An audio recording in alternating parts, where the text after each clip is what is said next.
Most people are going to lose everything for two main reasons. First of all, they're short-sighted, and second, they're extremely arrogant.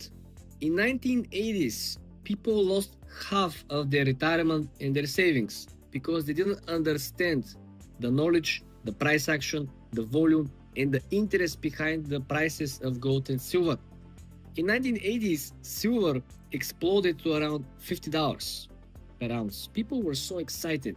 They were hoping for $100. They were piling in. No one actually did the research or due diligence.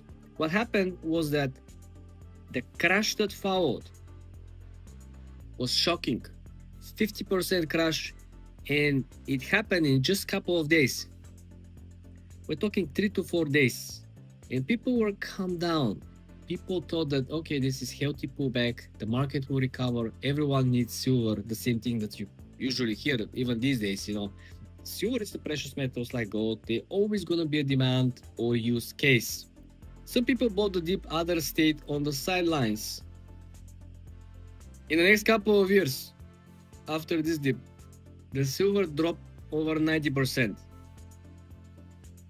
This is a number that will shock a lot of people and will hurt even more people, because lack of sufficient knowledge and understanding prevents you from making the right decision, reducing your risk, controlling your position size, not overexposing yourself, because everyone can make a stupid investment decision, but not everyone could put all the eggs in one basket and hopes for the best.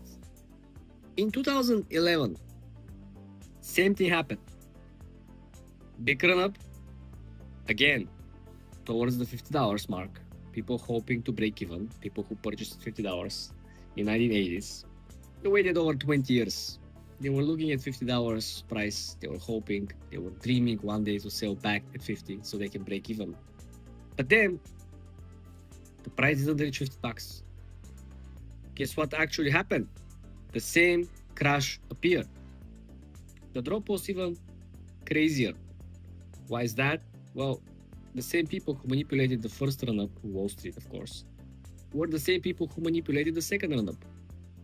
The drop in prices made the silver so weak.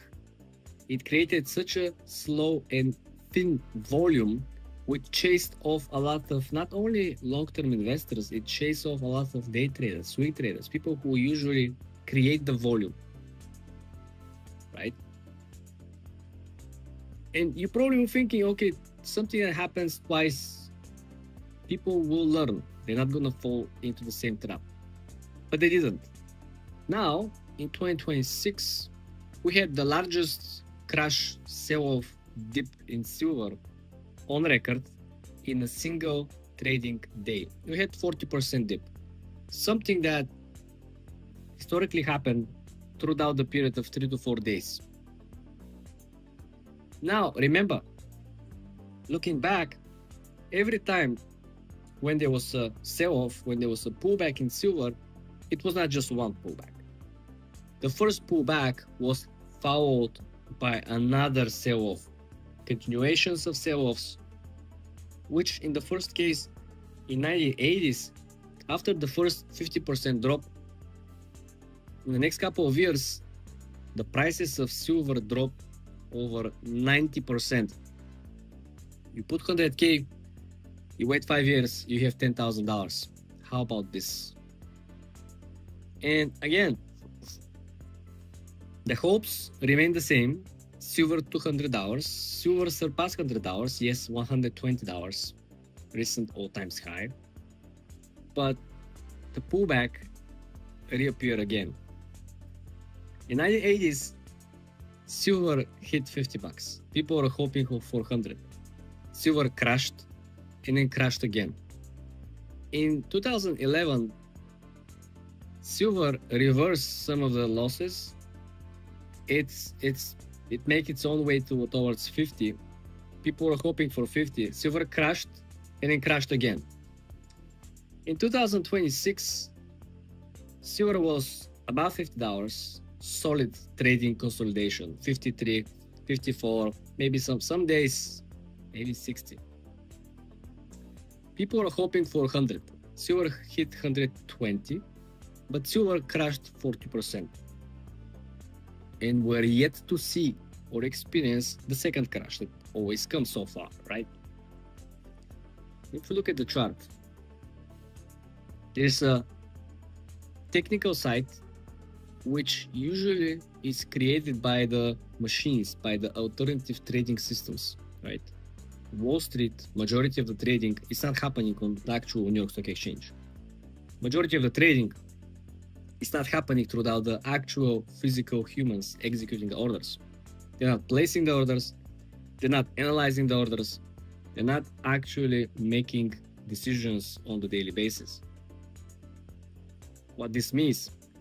Well, when you remove the analytical side from the human standpoint on the markets, and you understand that the whole trading is happening based on numbers, algorithms, and probabilities, you do understand that people who are emotional, who do not have the sufficient math background or algorithmic trading data that supports the thesis on a daily basis for the prices, the volume, the interests, and of course, the probability scenarios, you lack competitive edge or advantage. And markets are super competitive, and they're not only competitive on the capital side. Most people still think that the people with the most money are the most competitive on the market. But there are many hedge funds and Wall Street firms who close doors. They filed for bankruptcy. They had the money though.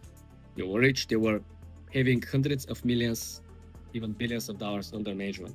But they still lack the superiority of the trading strategies. They lack knowledge, probability games, they lack very good quantitative trading, they lack technology side of the trading. This is why trading is so competitive, and if you don't have either the knowledge, the skill set, or the actual systems in place, you are the target of Wall Street every single day. You're helping them to buy when they want to buy and to sell when they want to sell. Unfortunately, you cannot help yourself. You can only help yourself by preventing you losing money, which means spending more time working or crafting your own risk strategy that will prevent you from getting your account completely blow off.